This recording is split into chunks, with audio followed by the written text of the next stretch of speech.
প্রিয় ছাত্রছাত্রীরা, আজকে আমি তোমাদেরকে এই ভিডিওর মাধ্যমে ক্লাস 11-এর ইতিহাসের যে প্রথম চ্যাপ্টার ইতিহাস চেতনা, সেখানে সেমিস্টার 1-এ যে প্রশ্নগুলো আসতে পারে এই চ্যাপ্টার থেকে 100টা এমসিকিউ টাইপ প্রশ্ন আমরা আলোচনা করবো। এই ভিডিওর মধ্যে খুব ইম্পর্টেন্ট যে প্রশ্নগুলো আছে সেই 100টা প্রশ্ন আমরা আলোচনা করবো আজকে। তো ভিডিওটা শুরু থেকে শেষ অবধি অবশ্যই তোমরা দেখবে, এবং আমরা দর্শন এবং ভূগোল সেগুলো এবং বাকি অন্যান্য অনেক চ্যাপ্টারের আমরা আলোচনা করেছি, সেগুলো তোমরা দেখে নেবে। তো দেখো, এটা ইতিহাসে তোমাদের chapter class 11 semester 1 MCQ type প্রশ্ন। তো এখানে 40 নম্বর থাকবে। তো তোমাদের ইতিহাস চেতনা এই চ্যাপ্টার থেকে 10টা এমসিকিউ টাইপ থাকবে। দ্বিতীয় হচ্ছে সাম্রাজ্যের সমূহ, এখানে 15টা থাকবে এমসিকিউ, এবং তারপর শাসন ব্যবস্থার ধারণা তুলনামূলক পাঠ, এখান থেকে তোমাদের 15 নম্বর থাকবে। তো আজকে আমরা ইতিহাস চেতনা সেটা আলোচনা করব, বাকিগুলো পরবর্তীতে আলোচনা করব। প্রথম প্রশ্ন, ইতিহাসের জনক কাকে বলা হয়? হেরোডোটাসকে। দ্বিতীয় প্রশ্ন, ইতিহাস শব্দটির অর্থ কী? মানব সভ্যতা বিবর্তনের কাহিনী। বিবর্তনের জনক কে ছিলেন? Charles Darwin. কোন যুগকে সভ্যতার উষাকাল বলে? প্রাগৈতিহাসিক যুগকে। প্রাগৈতিহাসিক যুগের ইতিহাসের প্রধান উপাদান কী ছিল? জীবাশ্ম। মানুষের প্রথম কোন হাতিয়ার ব্যবহার করত? মানুষেরা প্রথম কোন হাতিয়ার ব্যবহার করত? পাথরের হাতিয়ার। তুষার যুগ নামে পরিচিত কোন যুগ? প্লেইস্টোসিন যুগ। কোয়ার্টজাইট যুগ নামে কোন যুগ পরিচিত? প্রাচীন প্রস্তর যুগ। কোন যুগে ফ্লেক জাতীয় অস্ত্রের ব্যবহার দেখা যায়? মধ্য প্রাচীন প্রস্তর যুগে। আদিম মানুষ প্রথম নৌকা তৈরি করে কোন যুগে? মধ্যপ্রস্তর যুগে। নেক্সট প্রশ্ন, প্রাচীন ভারতের সর্বপ্রথম কোন শস্যের চাষ হয়? যব। নব্যপ্রস্তর যুগের মানুষের প্রধান জীবিকা কী ছিল? কৃষি। মেহেরগড় সভ্যতাকে কত খ্রিস্টাব্দে আবিষ্কার করে? 1974 খ্রিস্টাব্দে ফ্রাসোয়া জারিজ। কোন যুগে মানুষ পশুর চামড়া ও লোম দিয়ে সর্বপ্রথম পোশাক ব্যবহার করতে শেখে? নবপ্রস্তর যুগে। মানুষ প্রথম লাঙ্গলের ব্যবহার শুরু করে কোন যুগে? নবপ্রস্তর যুগে। প্রাচীন প্রস্তর যুগে আবিষ্কৃত প্রথম হাতিয়ারের নাম কি? হাতকুঠার। মধ্যপ্রস্তর যুগের সূচনা হয় কত খ্রিস্টাব্দে? আনুমানিক 1000 খ্রিস্টপূর্বাব্দে, 10,000 খ্রিস্টপূর্বাব্দে। হোমো ইরেক্টাস মানব প্রজাতির অস্তিত্ব কোন যুগে ছিল? প্রাচীন প্রস্তর যুগে। নেক্সট প্রশ্ন, মধ্যপ্রস্তর যুগে কোন যুগের অন্তর্গত? হলোসিন যুগের অন্তর্গত। মহেঞ্জোদারো শব্দটির অর্থ কী? মৃতের স্তূপ। নেক্সট প্রশ্ন, পাকিস্তানের কোথায় তাম্রপ্রস্তর সংস্কৃতি নিদর্শন মেলে? কোটদিজি। কার লেখা থেকে আমরা আরব উপদ্বীপ সম্পর্কে জানতে পারি? মোহাম্মদ আব্দুল নঈম। কে সিন্ধুলিপি পাঠোদ্ধারের চেষ্টা করেছিলেন কিন্তু সক্ষম হননি? Father Heras. প্রায় ঐতিহাসিক যুগে ভারতীয় উপমহাদেশের প্রাপ্ত চিত্রলিপির সংখ্যা কত? 270টি। তাম্রপ্রস্তর যুগের অপর নাম কি? তাম্রাস্য ও সংস্কৃতি। রাজস্থানের কোথায় তাম্রপ্রস্তর যুগের নিদর্শন পাওয়া গেছে? গণেশ্বর ও কালীবঙ্গানে। তাম্রপ্রস্তর যুগে কোথায় সমাধির নিদর্শন পাওয়া গেছে? কাশ্মীরের গ্রুফ ক্রলে। ব্রোঞ্জ আবিষ্কারের ফলে কিসের উন্নতি ঘটেছিল? হাতিয়ার ও যন্ত্রশিল্পের। চিরন্দ সংস্কৃতি কোথায় গড়ে উঠেছিল? বিহারে। লৌহ যুগের অন্যতম বৈশিষ্ট্য কী ছিল? ধূসর চিত্রিত মৃৎপাত্র।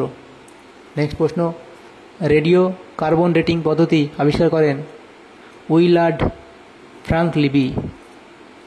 প্রত্নচুম্বকত্ব পদ্ধতির মাধ্যমে কি নির্ধারিত করা হয়? শিলার সময়কাল। হরপ্পা সভ্যতার কাল নির্ণয়ে কোন পদ্ধতি খুবই কার্যকরী ভূমিকা গ্রহণ করেছে? কার্বন ডেটিং পদ্ধতি। ব্রোঞ্জ আবিষ্কারের ফলে কিসের উন্নতি ঘটেছিল? হাতিয়ার ও যন্ত্রশিল্পের। তাত্ত্বিক কথার অর্থ কী? জ্ঞানী ব্যক্তি। জীবাশ্ম থেকে কাল নির্ণয়ের জন্য কোন পদ্ধতিটি অনুসৃত হয়? কার্বন 14। ভারতের ব্রাহ্মী ও খরষ্টি লিপি ব্যবহার সময়কাল কত? আনুমানিক 400 খ্রিস্টপূর্ব থেকে 400 খ্রিস্টাব্দ। আলতামিরা গুহায় পাওয়া প্রাণীর চিত্রটি কি? লাল কালো রঙের বাইসন। কোথায় পৃথিবীর প্রথম সৌরপঞ্জিকা আবিষ্কৃত হয়েছিল? মিশরে। প্রাচীন মানবদেহের নিদর্শন কোথায় পাওয়া গিয়েছিল? পূর্ব আফ্রিকার ওল্ড ভাইগর্জে। নেক্সট প্রশ্ন দেখো, কত খ্রিস্টাব্দে ভারতীয় প্রত্নতত্ত্ব বিভাগ প্রতিষ্ঠিত হয়? 1861 খ্রিস্টাব্দে। মৌর্য সম্রাট অশোকের লেখগুলির পাঠোদ্ধার কত খ্রিস্টাব্দে হয়েছিল? 1837 খ্রিস্টাব্দে। খলিমপুর তাম্র শাসন কোন শাসকের? ধর্মপাল।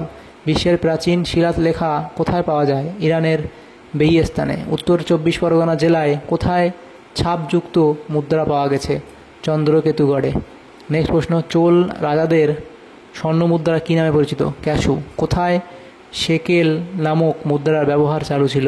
মেসোপটেমিয়া। রাজঘাট থেকে প্রাপ্ত অভিজ্ঞান মুদ্রায় কিসের প্রতিকৃতি দেখা যায়? শিবের। লিখন পদ্ধতির আবিষ্কারক কারা? সুমেরের অধিবাসী। প্যাপিরাস কি? গাছের ছাল। নেক্সট প্রশ্ন, হায়ারোগ্লিফিক লিপির চিত্রলিপির সংখ্যা কয়টি? 750টি। ইউনিফর্ম লিপির পাঠোদ্ধার কে করেছিলেন? Sir Henry Rawlinson. হামুরাবি কোন সাম্রাজ্যের শ্রেষ্ঠ শাসক ছিলেন? ব্যাবিলনীয়।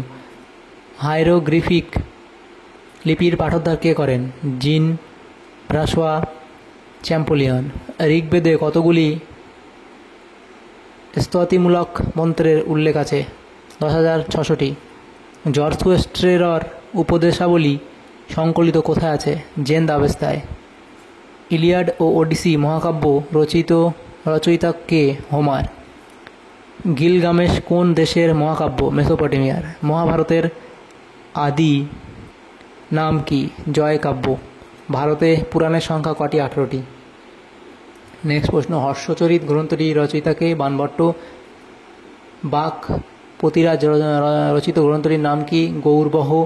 কলহনের রাস্তরঙ্গিনী গ্রন্থে কোন রাজ্যের ইতিহাস আছে? কাশ্মীর। রামচরিত গ্রন্থে কোন ঘটনার স্থান পেয়েছে? রামপালের জীবন ও কীর্তিকলাপ। ভদ্রবাহু রচিত গ্রন্থের নাম কি? কল্পসূত্র। কালিদাস রচিত কয়েকটি গ্রন্থের নাম? কুমার সম্ভবম, মেঘদূতম, ঋতুসংহার, রঘুবংশম। জৈনদের ধর্মগ্রন্থ কোন ভাষায় রচিত? প্রাকৃত ভাষায়। ভারতে আগত প্রথম বিদেশি পর্যটক কে ছিলেন? মেগাস্থেনিস। পেলেপনেসীয় যুদ্ধের ইতিহাস কে লিখেছেন? থুকিডিডিস। ফাহিয়েন কার রাজত্বকালে ভারতে আসেন? গুপ্ত সম্রাট দ্বিতীয় চন্দ্রগুপ্তের রাজত্বকালে। নেক্সট প্রশ্ন, ইএইচ কার রচিত গ্রন্থের নাম কি? What is history. The capital গ্রন্থটি কার রচনা? Karl Marx. সংস্কৃতায়ন কাকে বলে? এম.এন. শ্রীনিবাস কর্তৃক সমাজ সংস্কৃতির বিভাজন তত্ত্বকে বলে। অল বিরুনি কত বছর ভারতে ছিলেন? 10 বছর। মোহাম্মদ ইবন মনসুরের ছদ্মনাম কি ছিল? ফকর ই মুদাব্বির। কিতাব উল রিহলা কার রচনা? Ibn Battuta. আলাউদ্দিন খলজির সভাকবি কে ছিলেন? আমির খসরু। আশিকি নামক কবিতাগুলি কে লিখেছেন? আমির খসরু। বাবরের রচিত গ্রন্থটির নাম কি? তুজুকি বাবরি। মুঘল সম্রাট আকবর সম্পর্কিত প্রথম গ্রন্থটির নাম কি? তারিখ ই আকবর শাহী। কোন মুঘল সম্রাটের পুত্র ফার্সিতে উপনিষদ অনুবাদ করেছিলেন? সম্রাট শাহজাহানের পুত্র। আবর্তনশীল সময়ের ধারণা কি? আমির খসরু। কে জাফর নামক গ্রন্থটি রচনা করেন? শরফ উদ্দিন আলী ইয়াজদি। খ্রিস্টান ধর্মচর্চায় কিসের ধারণা পাওয়া যায়? রৈখিক কালচেতনার। ভারতের কোথায় সপ্তর্ষি সম্বত এখনও প্রচলিত? কাশ্মীরে। এক পার্থিব বছরকে কত বছরের সমান বলে ধরা হয়? 4,32,000 বছরের। শকাব্দ সূচনা করেন কে? কনিষ্ক। রৈখিক কালচেতনার উদাহরণ কি কি? গুপ্তাব্দ ও শকাব্দ। নবজাগরণ কি? মধ্যযুগের কুসংস্কার থেকে আধুনিক যুগের সূচনাকে বলা হয়। The history of British India গ্রন্থটি কে রচনা করেন? জেমস মিল। নেক্সট প্রশ্ন, পশুপালন শুরু হয় কোন যুগে? মধ্যপ্রস্তর যুগে। কুমোরের চাকার ব্যবহার শুরু হয় কোন যুগে? নবপ্রস্তর যুগে। গুলবদন বেগম রচিত বইটির নাম কি? এটা হবে হুমায়ুন নামা। নেক্সট প্রশ্ন, ভারত ইতিহাসে আধুনিক যুগের সূচনা হয় কবে? 757 খ্রিস্টাব্দ থেকে। নেক্সট প্রশ্ন কি বলা আছে? 95 দাগের প্রশ্ন, প্রথম অন্ধকার যুগ কথাটি কে ব্যবহার করেন? পেত্রার্ক। মানব সভ্যতার ইতিহাস কে কয়টি পর্বে ভাগ করা হয়? 3টি পর্বে। মেগালিথ কি? প্রাচীন ভারতের বিভিন্ন অঞ্চলের জনগোষ্ঠী পরিবারের মৃত ব্যক্তিদের সমাধি বড় বড় পাথর দিয়ে চিহ্নিত করা হতো, একে মেগালিথ বলে। এর অর্থ হলো বড় পাথরের সমাধি। মধ্যপ্রস্তর যুগের সর্বপ্রথম গৃহপালিত পশু ছিল কুকুর। আদিম মানুষ প্রথম নৌকা তৈরি করে মধ্যপ্রস্তর যুগে। প্রাচীন ভারতের মুদ্রার উল্লেখ রয়েছে পাণিনির অষ্টাধ্যায়ীতে। তাহলে এখানে আমরা আজকে 100টা প্রশ্ন আলোচনা করলাম প্রথম ইতিহাসের প্রথম চ্যাপ্টারে। পরবর্তী চ্যাপ্টারগুলো পরে আলোচনা করা হবে। যদি আজকে তোমাদের সামান্যতম উপরে এসে থাকে এই প্রশ্নগুলো, অবশ্যই একটা লাইক করবে, বেশি বেশি করে বন্ধুদের সাথে শেয়ার করবে। Thank you, thanks for watching.